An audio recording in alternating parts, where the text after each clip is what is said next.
River Islands in Lathrop. Let's welcome in Monte Poole. Monty! I stole that. We all know. My bad, Monty. Stouty looking at me crazy right now. Shout out, What's Fences. going on, fellas? Hey, Monty, I don't know if you had a chance to check out Danny Emmerman's piece in the SF Standard today.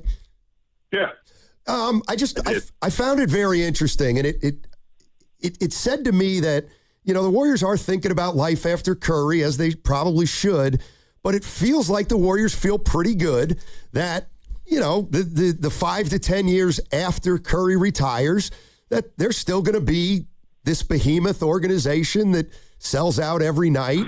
And, you know, after watching the Giants the last 10 years, I don't know that that's, you know, a for sure thing. I think it could happen, but I don't think there's any guarantees.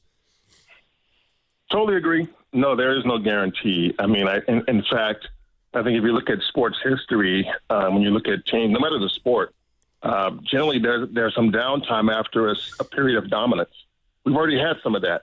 I mean, they didn't make the playoffs this year. And so we've seen over the past, since 2019, we've seen one championship, but we've also seen multiple times when they didn't make the playoffs. So, and those times have always been at least attached to the absence of Curry. And now the thing is that when Steph retires, whenever that is, you know, it might be 12 years from now, but whenever it is, it's always going to be tough for a franchise to simply plug in someone to fill the gap, that the void that is left behind by generational talent walking away. And we've seen it elsewhere. I mean, we saw the Lakers when Showtime ended, boom. We saw Lakers when Shaq and Kobe ended, boom. We saw the Celtics when Larry Bird and that group ended, boom. You know, it happens. We saw the Spurs when Duncan, Parker, Ginobili. It's the cycle of sports, and to break that cycle is incredibly difficult and requires a lot of luck. Now, the Warriors were hoping for some luck on Sunday in the NBA lottery, number one overall pick. Excuse me, and had they gotten that luck, they would have been in much better position, I think, to try and prepare themselves for life beyond Steph. Because right now, you're right. If you watch the team this past season, when Steph wasn't out there and Jimmy wasn't out there, you saw how bad the future looked. So they know they have a lot of work to do.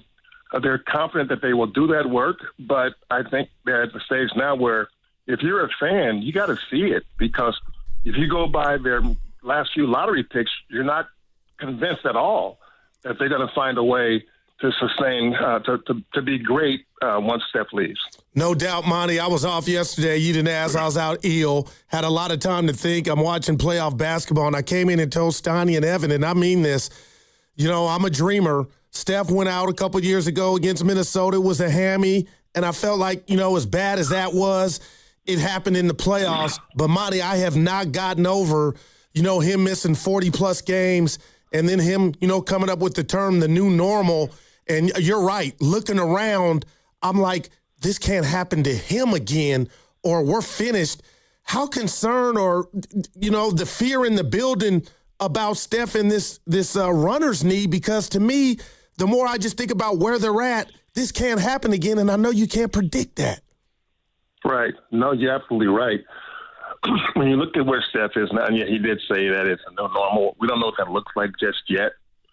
But what we do know is that the San Antonio Spurs are built for the long run.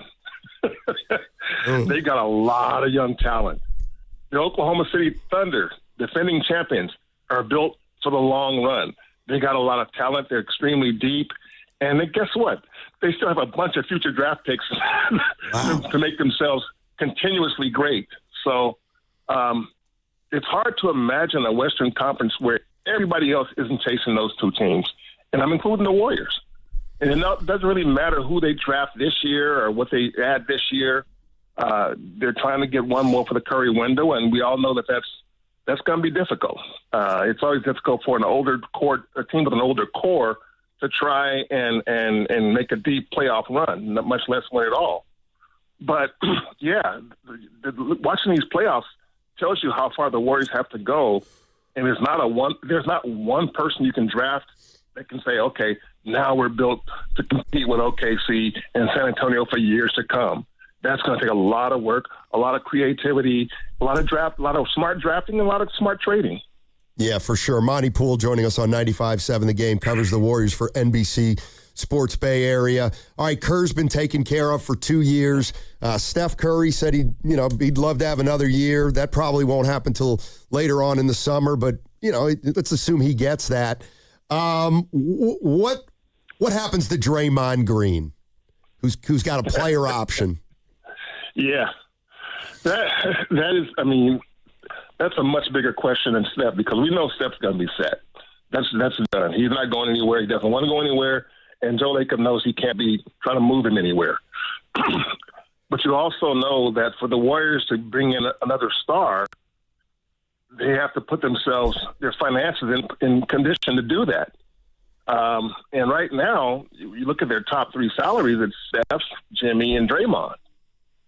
And it's hard for me to see a path to adding another star without moving somebody with a big salary. That means Jimmy or Draymond.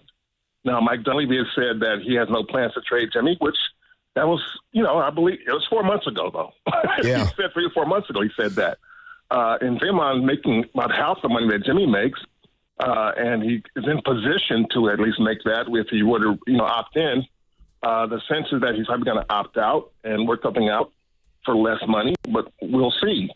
But if you look at where the Warriors are financially, I'm like, you know what?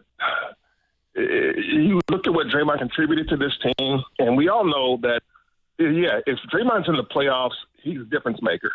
I believe that would have been the case this year too. However, the Warriors are trying to get to the playoffs. They didn't get there. They didn't get there. And Draymond's season there were some bad moments, a lot of bad moments, especially early. He later on as the season got better, you noticed that as the games got more important to him, his performance got better. The work that he did against Kawhi Leonard, against Kevin Durant, and Shai Gilgeous-Alexander, I mean, that's the Draymond you need to see on a frequent basis, but you don't. Wow. He's not the Draymond that we're used to seeing. I mean, I should say this: the prime Draymond was a force pretty much every night, one way or the other. We talk about the death lineup. There was no death lineup if not for Draymond.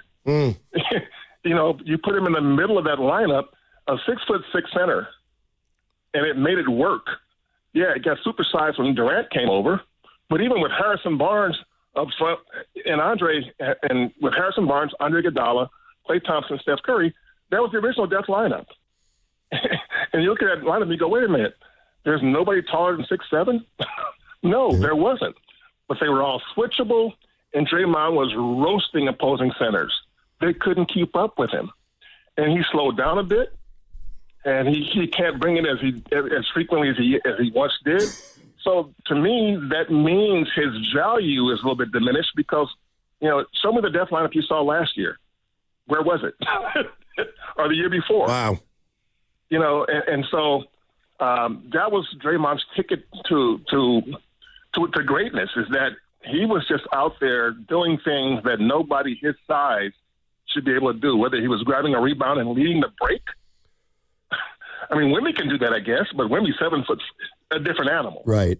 But Draymond is doing it against guys that are 4 and 5 and 6 inches taller than he is, and 20 and 30 and 40 pounds heavier than he is. And so that's harder to do now when you have guys like Wemby in this league. Monte, you mentioned the draft lottery. I told Steiny all week I was wishing on a star, 3 mimosas. I was ready like this would be a game changer. Monte, as you know, they didn't get it. And I didn't want Giannis before the lottery because I was like, we get a top 3 pick, we got action. We didn't get it. We're 11th. Now I'm back in on Giannis. And you had a report and used the word that stuck out to me, that the Dubs are hyperventilating. Can you expand on that? Because, Monte, I think this is what you got to do, man. You got to go try to get a guy like that. How realistic is it? Well, it's to me, it's still not realistic, but the effort is there. And again, you'd have to shed some salary because Giannis not coming for $1. And that's going to be. You hear these names tossed out, Giannis and LeBron and Kawhi, and it's like I'm wondering, okay, which one of these guys is going to say, okay, I'll take your mid-level exception, whatever, and I just so. But the Warriors they've been looking at Giannis for years, man, ever since KD left. They thought, okay, he'd be the next guy who can fill that spot, and he would have been great. And at the time, when they were looking at him like that, he was coming off back-to-back MVP seasons. But, and I think, could he help the Warriors? Absolutely. Will he make them better? For sure. But if you look closely, there's some risk there because of the injury situation now. You saw what happened to the Warriors with injuries this past year. It crushed them. Mm-hmm. And Giannis has missed a bunch of games the last 3 or 4 or 5 years.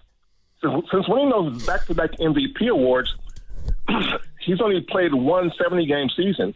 And I'm not counting the Florida, COVID. The COVID season. Yeah, I'm not counting the bubble. So, there's legitimate reason to be at least concerned about what his body's been through because we see how he plays. Yeah. He's a brute out there, and a lot of punishment, a lot of body blows, a lot of contact and stuff, and he plays hard. And similar to Draymond in his prime, and when you play like that, it does take something away from you year by year by year by year. It's hard to do that for 15 years. It really is. And so that's the part that I'm thinking, okay, if they were to acquire Giannis, no matter how they did it, then once again, Rick Celebrini becomes immensely valuable. Yeah, exactly. You want to keep him healthy. If you got Giannis for 64 games, it's better than Porzingis, but that's the risk there. Right. Now, would I take it for the right price? I think I would. But I also know in the back of my head that, we got to really be careful here if we want to get 65 to 70 or more games out of Giannis. Yeah. Hey, Monty, real quick, you think they're going to use the 11th pick? Or let me put it this way. Will they draft the 11th, use the 11th pick, and will that guy be on the roster to start next season? I think it's absolutely possible. I would even say probable. But, and I know that they've got staffers all over Chicago this week, for the combine. So they're watching, they're inspecting and examining all this young talent because they know they're going to need some. So I think it's possible if the right player is there for them. Now, the question will be, should they draft for themselves? What should they be drafting? And to me, if they draft a project, and to me, anybody that's not got 2 or 3 years of college is kind of a project. You don't know what you're going to get when you get a 19-year-old in. And if they were to draft someone like that, then you're basically, to me, you're saying, okay, this isn't about the Steph Curry window. Right. This is about, 3 or 4 years from now. They tried that before, and it didn't work. Drafting for someone who might be good in 3 or 4 years. It might help their future, but it won't help them now. And I don't know what kind of message that would send to Steve Kerr, Steph Curry, and so on, if they were to go that route. So, but I definitely think there's the possibility, the likelihood of them moving off that pick in a deal that can get them some established talent. I think that's got to be on the table, and I know it is. Yeah. Mm. Monty, thank you so Thanks, much man. for joining us. Really appreciate it, man. And, enjoy your summer because it's going to kick in after the playoffs are over. You got that right. All right, fellas. Take it easy. Monte Poole.